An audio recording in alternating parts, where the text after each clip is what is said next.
ચલો, તો આજે હવે આપણે જે છે ને એ પહેલાં આ જે સિદ્ધાંત આપેલો છે, વેગનરે જે સિદ્ધાંત આપેલો છે એને આપણે થોડો સમજીએ. વેગનરે જે સિદ્ધાંત આપેલો હતો, તો વેગનરે જે સિદ્ધાંત આપેલો હતો ખંડ પ્રવાહનનો સિદ્ધાંત એટલે કે સીડી, કોન્ટિનેન્ટલ ડ્રિફ્ટ થિયરી. તો પહેલાં તો આ શું કહે છે નહીં આપણે સમજી લઈએ.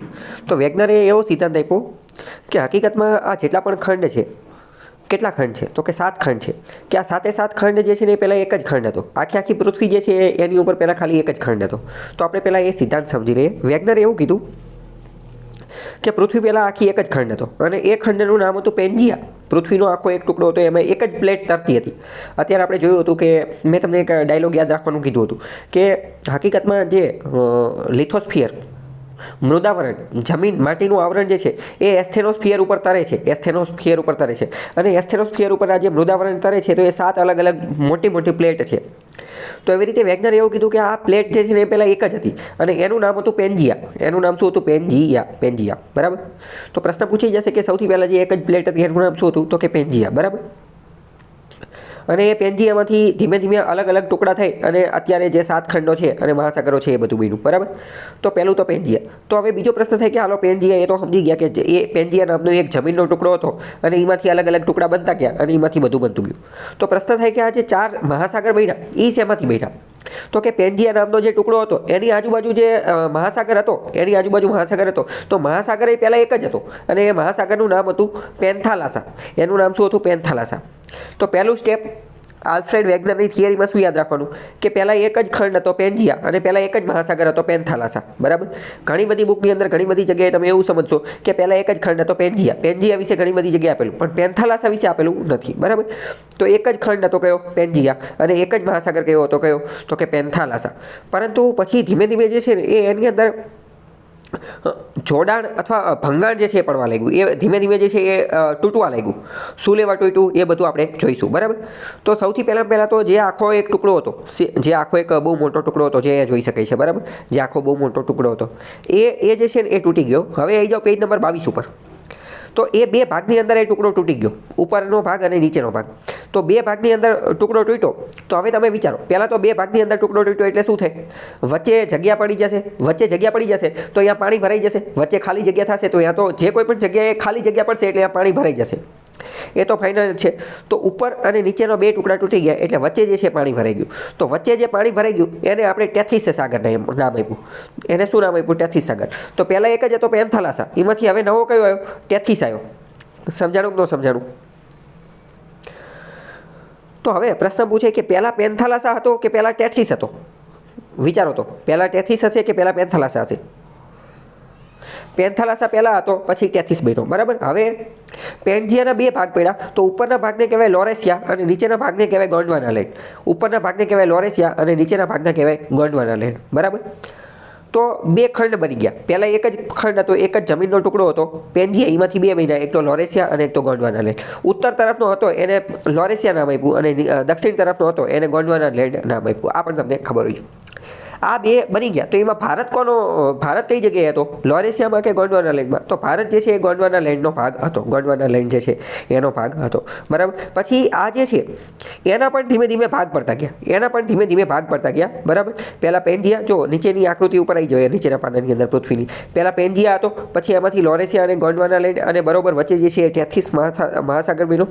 પછી ધીમે ધીમે જે છે એ આ નોર્થ અમેરિકા, યુરેશિયા એવી રીતે બન્યા અને પછી અત્યારના ખંડ જે છે એવી રીતે બન્યા. પહેલાં યુરોપ અને એશિયા એ બંને એક જ હરખા ખંડ હતા, એક જ બે ભેગા ખંડ હતા યુરોપ અને એશિયા. બરાબર. અને ધીમે ધીમે એ બધા અલગ અલગ પડ્યા. હવે અહીંયા આપણી માટે મહત્વનું શું છે? પહેલાં તો પ્રશ્ન પૂછી જશે કે આ બધું છૂટું પડ્યું ત્યારે ભારત કોનો ભાગ હતો? લોરેશિયાનો, પેન્જિયાનો કે ગોંડવાના લેન્ડનો? તો કે ભારત જે છે એ ગોંડવાના લેન્ડનો ભાગ હતો. બરાબર. હવે આપણે એટલું યાદ રાખી લેવાનું કે લોરેશિયામાં કયા ખંડ હતા અને ગોંડવાના લેન્ડમાં કયા ખંડ હતા. તો લોરેશિયામાં ઉત્તર તરફના નોર્થના જે હતા ને એ બધા લોરેશિયામાં હતા. એટલે કે નોર્થ અમેરિકા અને યુરેશિયા, આ 2 ખંડ હતા. નોર્થ અમેરિકા અને યુરેશિયા. ત્યારે યુરોપ અને એશિયા નામનો ખંડ નહોતો, પરંતુ બે ભેગા હતા, એટલે કે નોર્થ અમેરિકા અને યુરેશિયા. લોરેશિયાના બે જ ભાગ હતા, કયા? નોર્થ અમેરિકા અને યુરેશિયા. ગોંડવાના લેન્ડના કયા કયા ભાગ હતા? તો કે ગોંડવાના લેન્ડના ભાગ હતા સાઉથ અમેરિકા, આફ્રિકા, એન્ટાર્કટિકા અને ઓસ્ટ્રેલિયા. બરાબર, સાઉથ અમેરિકા, આફ્રિકા, એન્ટાર્કટિકા અને ઓસ્ટ્રેલિયા. એન્ટાર્કટિકા અને ઓસ્ટ્રેલિયા એ બંને પહેલાં જોઈન્ટ હતા, પણ ધીમે ધીમે જે છે એ અલગ પડ્યા. હવે પહેલાં તો પ્રાથમિક દ્રષ્ટિએ એવો વિચાર આવે કે આ બધું થયું ક્યારે? તો કે આ બધું પહેલાં તો એવો વિચાર આવે કે આવું થયું હશે હકીકતમાં, ઓરિજિનલમાં આવું થયું હશે, કારણ કે સામાન્ય રીતે જે કોઈ માની લો કે કોઈ ભણ્યો જ નથી, એને આપણે આ વસ્તુ કહેવી તો એને એમ લાગે આ શું ગોળા મારે છે, કે આવું કંઈ થયું હોય, કે આવી રીતે કંઈ થોડું બધું છૂટું પડી જાય. પણ પહેલી વસ્તુ તો એ કે આ બધી વસ્તુ કોઈ 1-2 દિવસ કે 1-2 વર્ષ કે 50-100 વર્ષમાં નથી થયેલી, પરંતુ કરોડો વર્ષની અંદર થયેલી છે. જેમ કે પેન્જિયા જે છે, પેન્જિયા એ 20 કરોડ વર્ષ પહેલાં હતો. લોરેશિયા અને ગોંડવાના લેન્ડ જે છે એ 12 કરોડ વર્ષ પહેલાં હતો. એટલે ઇન શોર્ટ આપણે વાત કરીએ ને તો પેન્જિયાના 2 ટુકડા થતા, પેન્જિયામાંથી લોરેશિયા અને ગોંડવાના લેન્ડ બનતા એમાં જ 8 કરોડ વર્ષ લાગ્યા. એ 2 ટુકડા થતાં કેટલી વાર લાગી? તો કે 8 કરોડ વર્ષ લાગી. એટલે આ કોઈ 1-2 દિવસ કે 50-100 વર્ષની વાત નથી, પરંતુ કરોડો વર્ષની વાત છે. હવે આમાંથી પ્રશ્ન કેવા પૂછાશે એ હું તમને કહું. તો કે પહેલાં પૃથ્વી એક ટુકડો હતો, તો એક ટુકડાનું નામ શું હતું? એક ભૂમિખંડનું નામ શું હતું? પેન્જિયા. એક મહાસાગરનું નામ શું હતું? તો કે પેન્થાલાસા. પેન્થાલાસામાંથી પછી મહાસાગર બન્યો ટેથીસ, અને 2 ખંડ બન્યા લોરેશિયા અને ગોંડવાના લેન્ડ. ત્યારે ભારત કોનો ભાગ હતો? તો કે ગોંડવાના લેન્ડનો. લોરેશિયામાંથી બીજા કયા ખંડ બન્યા? તો કે નોર્થ અમેરિકા અને યુરેશિયા. ગોંડવાના લેન્ડમાંથી કયા ખંડ બન્યા? તો કે સાઉથ અમેરિકા, આફ્રિકા, એન્ટાર્કટિકા અને ઓસ્ટ્રેલિયા. મેપ નકશા ઉપરથી યાદ રાખી લેવાનું. બરાબર, આટલામાં કંઈ ડાઉટ હોય તો પૂછો. જો નીચે બીજા પણ ગ્રાફિક્સ આપેલા છે. બરાબર, પેન્જિયા જે છે એ 20 કરોડ વર્ષ પહેલાં હતો, પછી 100 કરોડ વર્ષ પહેલાં, સોરી 10 કરોડ વર્ષ પહેલાં આવું થયું. ગોંડવાના લેન્ડને અર્થ ટુડે અત્યારનો નકશો કેવો છે એ બધી વસ્તુ આપેલી છે. બરાબર, જો નીચેના ગુજરાતીમાં પણ નકશો આપેલો છે કે લોરેશિયામાં શું શું હતું? તો કે ઉત્તર અમેરિકા, યુરોપ અને એશિયા, જેને યુરેશિયા નામ આપેલું હતું.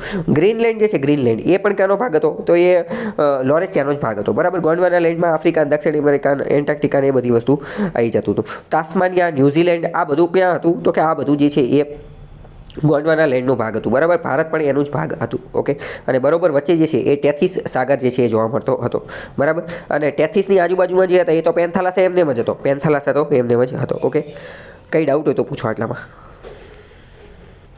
તો હવે આલ્ફ્રેડ વેગનરે ઇન શોર્ટ એવો સિદ્ધાંત આપ્યો કે હકીકતમાં અત્યારે આ જે 7 ખંડ છે, તો કે પહેલાં 7 ખંડ નહોતા. પહેલાં એક જ ખંડ હતો, એમાંથી ધીમે ધીમે 2 ખંડ બન્યા, અને ધીમે ધીમે આ બધા છૂટા પડતા ગયા. આ બધું 20 કરોડ વર્ષના સમયગાળામાં થયું. બરાબર, તો પહેલાં તો કોઈ વ્યક્તિને આ વાત કહે તો ગળે ઉતરે નહીં, કારણ કે એ આવી વાતમાં માને નહીં.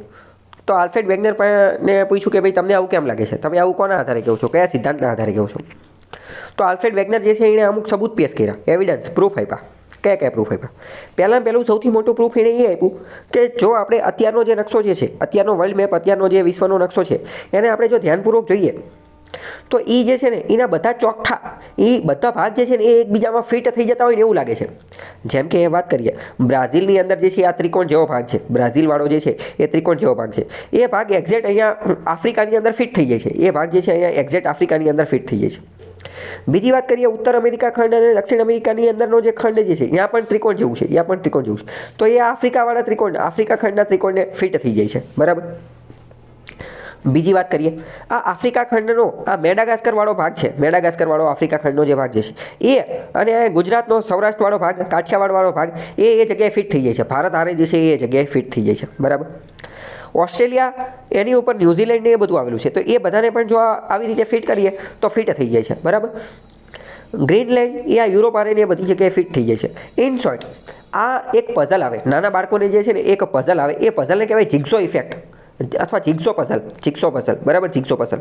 આ જિગ્સો પઝલની અંદર શું હોય કે નાના નાના અલગ અલગ ટુકડા આવેલા હોય. એ ટુકડા જે છે ને એને ફિટ કરવાના હોય. એ ટુકડા જે છે એને ફિટ કરવાના હોય. એ ટુકડાની અંદર એક ચોસલું એ બીજા ચોસલાની અંદર ફિટ થઈ જાય, એને જિગ્સો પઝલ કહેવાય. તો હકીકતમાં વેગનરે એમ કીધું કે આ નકશો જે છે ને એક રીતે જિગ્સો પઝલની જેમ જો ફિટ કરીએ તો ફિટ થઈ જાય છે. બરાબર, તો પહેલું કારણ વેગનરે શું આપ્યું કે બધા ખંડ એક હતા. એવું મને શું લેવા લાગે છે? મને એટલે વેગનરને, કે આ જિગ્સો પઝલની જેમ બધા જ ખંડ એકબીજાની અંદર ફિટ થઈ જાય છે. એના આકાર એ રીતના છે કે બધાને જો જોડી અને ફરીથી બાજુમાં મૂકવામાં આવે તો બધા એક હારે ફિટ થઈ જાય છે. પહેલું કારણ સમજાઈ ગયું? ઓકે, બીજું કારણ એણે એ આપ્યું કે આબોહવા. કે આબોહવા જે છે ને એ ઘણી બધી જગ્યાએ સરખી છે. જેમ કે વાત કરીએ કે આફ્રિકાનો આફ્રિકાનો પશ્ચિમ પટ્ટો, આફ્રિકાનો જે પશ્ચિમ પટ્ટો જે છે, આફ્રિકાનો પશ્ચિમ પટ્ટો એટલે કયો? તો કે જે દેશ આવેલા છે અંગોલા, નામીબિયા, એ બધા. તો એ બધાનું જે ક્લાઇમેટ, એ બધાની જે આબોહવા જે છે ને, એ બધાની આબોહવા વાતાવરણ, યાનું જે ક્લાઇમેટ જે છે એ આ બ્રાઝિલ, દક્ષિણ અમેરિકાના જે એની સાથે જોડાતા જે ખંડો જે છે, આફ્રિકા, બ્રાઝિલ ને આર્જેન્ટિના, એની સાથે મળતું આવે છે. બંનેનું ક્લાઇમેટ જે છે એ એક સમાન જેવું જોવા મળે છે. પહેલી વસ્તુ. બીજી વસ્તુ, ક્લાઇમેટની સાથે સાથે યાની ઇકોસિસ્ટમ, યાનું વેજીટેશન એટલે કે યાની વનસ્પતિ, યાની સજીવ સૃષ્ટિ, યાના પ્રાણીઓ, યાની તમામ વસ્તુઓ જે છે, યાના ઓર્ગેનિઝમ, યાની વનસ્પતિ, યાના જંગલો, એ બધું પણ મળતું આવે છે. એ બધું જે છે એ પણ મળતું આવે છે. બરાબર. બીજી વસ્તુ. ત્રીજી વસ્તુ એ કે આના લેન્ડસ્કેપ અથવા લેન્ડફોર્મ્સ એટલે શું? જમીન ઉપર જે આવેલું એ બધું, પર્વત, નદી, પહાડ, વેલી એટલે કે ખીણ, ઉચ્ચ પ્રદેશો, આ બધું પણ મળતું આવે છે. જેમ કે આફ્રિકા ખંડના અહીંના અમુક રોક્સ, અમુક ખડક, અમુક પથ્થર જે છે એ જેટલા વર્ષ જૂના છે એટલા જ જૂના જે છે એ આફ્રિકા ખંડની દક્ષિણ અમેરિકા ખંડના જે પથ્થરો જે છે એ પણ એટલા જ જૂના છે. બંનેનો સમયગાળો જે છે એ એક સમાન જોવા મળે છે. અમુક પર્વત તો એવા છે કે જે આફ્રિકા ખંડની અંદર પર્વત જે છે એ એની હાઇટ હોય, બહુ જોરદાર હાઇટ હોય, અને પછી અચાનક જ એ પર્વત પૂરો થઈ જાય અને બ્રાઝિલની અંદર એ બધી જગ્યાએ એટલો પર્વત જે છે એ ત્યાંથી ફરીથી ચાલુ થતો હોય એવો જોવા મળે. બરાબર. બીજી વસ્તુ. ત્રીજી વસ્તુ એ કે અમુક સજીવો જે છે, અમુક જગ્યાએ જોવા મળતા હોય. માની લો કે આફ્રિકા ખંડમાં જોવા મળે છે અને બીજે ક્યાંય આફ્રિકા ખંડ સિવાય બીજે ક્યાંય જોવા ન મળતા હોય અને ડાયરેક્ટ જ તે આ દક્ષિણ અમેરિકા ખંડની અંદર જોવા મળતા હોય. તો પહેલાં તો એટલું ઇમ્પોસિબલ છે કે અહીંથી જે સજીવો જે છે એ તરી અને અહીંયા ગયા હોય, કારણ કે સજીવો એ તરીને તો અહીંયા તાત્કાલિક તો જઈ શકવાના નથી. બરાબર. તો આ પણ એક પ્રશ્ન છે. જેમ કે આપણે ભારતની જ વાત કરીએ, આપણે કે સિંહ જે છે, સિંહ એ પહેલાં આફ્રિકા ખંડની અંદર અત્યારે જોવા મળે છે અને હવે ક્યાં જોવા મળે છે? તો કે હવે આપણા ગુજરાતની અંદર, સૌરાષ્ટ્રની અંદર, જુનાગઢ, ગીર સોમનાથમાં જોવા મળે છે. તો આફ્રિકા અને સૌરાષ્ટ્ર પહેલાં જોડાયેલું હતું એ આપણે અહીંયા જોઈ શકીએ છીએ. બરાબર. કે આફ્રિકા અને સૌરાષ્ટ્ર જે છે એ જોડાયેલું હતું. બંનેને ફિટ કરીએ તો બંને જે છે એવી રીતે ફિટ થઈ જાય છે. બરાબર. કે એવું પણ કહેવામાં આવે છે કે આ જે સિંહ અને વાઘ એ એક સમયે તો આ ઈરાક, ઈરાન, આ આખો પટ્ટો જે છે ને એની અંદર હાલતા હતા, અહીંયા જે છે ટહેલતા હતા, આખા વિસ્તારની અંદર રાજ કરતા હતા. તો કે ભાઈ ભારતથી તો અહીંયા કેમ જતા હશે? તો કે એ બધું પહેલાં ભેગું જ હતું, એટલે અહીંયા ચારે બાજુ જે છે એ આંટા મારતા હશે. ઓકે. એક આ કારણ આપ્યું. બીજું કારણ મેં તમને રોક્સનું કહી દીધું કે ખડકો જે છે એની ઉંમર જે છે એ ચેક કરી, પર્વતોની ઉંમર ચેક કરી, ખડક કેટલા જૂના છે, તો બંનેનો સમયગાળો જે છે એક સમાન જોવા મળ્યો. બીજી એક વસ્તુ, ઘણી બધી વાર સજીવોની અંદર એવું જોવા મળ્યું, પ્રાણીઓની, પશુઓની, પંખીઓની, એની અંદર એવું જોવા મળ્યું કે એ શું કરતા હતા. માની લો કે આફ્રિકા ખંડ હોય ને, આફ્રિકા ખંડ, તો એ પશ્ચિમ તરફ જે છે એ દોટ લગાવતા હોય ને એવું લાગતું હતું. પશ્ચિમ તરફ દોટ લગાવતા હતા અને આ સમુદ્રમાં ડૂબી અને મરી જતા હતા. તો આના આધારે એવો પણ અંદાજ લગાવ્યો કે હકીકતમાં એ પોતાના પૂર્વજોની શોધમાં જે છે એ પશ્ચિમ તરફ જાય છે, પરંતુ દરિયો હોવાના કારણે મરી જાય છે. કારણ કે પહેલાં તો એમના પૂર્વજો જોડાયેલા જ હતા, એટલે જે છે એ પડખે હતા, પાડોશીઓ હતા, નજીક હતા, તરત જઈ શકતા હતા, પરંતુ દરિયો તો અત્યારે આવી ગયો. તો ઇન શોર્ટ આવા અલગ અલગ કારણ જે છે એ આલ્ફ્રેડ વેગનરે રજૂ કર્યા. બાકી અમુક કારણ જે પુસ્તકમાં આપેલા એ આપણે ત્યારે ડિટેલમાં સમજીશું, પણ અત્યારે તમે આ આછી પાતળી ખબર પડે એટલે આપણે આ વાત કરી. બરાબર. તો આવી રીતનો આ સિદ્ધાંત જે છે આલ્ફ્રેડ વેગનરે આપ્યો કે હકીકતમાં પૃથ્વી પહેલાં એક જ ખંડ હતી, પેન્જિયા, અને એક જ મહાસાગર હતો, પેન્થાલાસા. એમાંથી બે બન્યા. કયો? તો કે લોરેશિયા અને ગોંડવાના લેન્ડ. બરાબર. અને ધીમે ધીમે બધા બનતા ગયા. એના અલગ અલગ કારણ આપ્યા. પહેલું કારણ આપ્યું જિગ્સો ઇફેક્ટ, કે બધા એકબીજા હારે ફિટ થઈ જાય છે. બીજું કારણ આપ્યું કે આબોહવા. ત્રીજું કારણ આપ્યું કે ત્યાંનું વેજીટેશન, ત્યાંનું ક્લાઇમેટ, ત્યાંના જંગલો. ચોથું કારણ આપ્યું કે ત્યાંના લેન્ડફોર્મ્સ, ત્યાંના જે જમીનના સ્વરૂપો જે છે, એટલે કે પર્વતો ને, નદી, નાળા ને, વેલી ને, એ બધું એક સમાન જોવા મળે છે. સજીવોનું કારણ આપ્યું કે સજીવો બધી જગ્યાએ એક સમાન જેવા જોવા મળે છે. ઓકે. કંઈ ડાઉટ હોય તો પૂછો.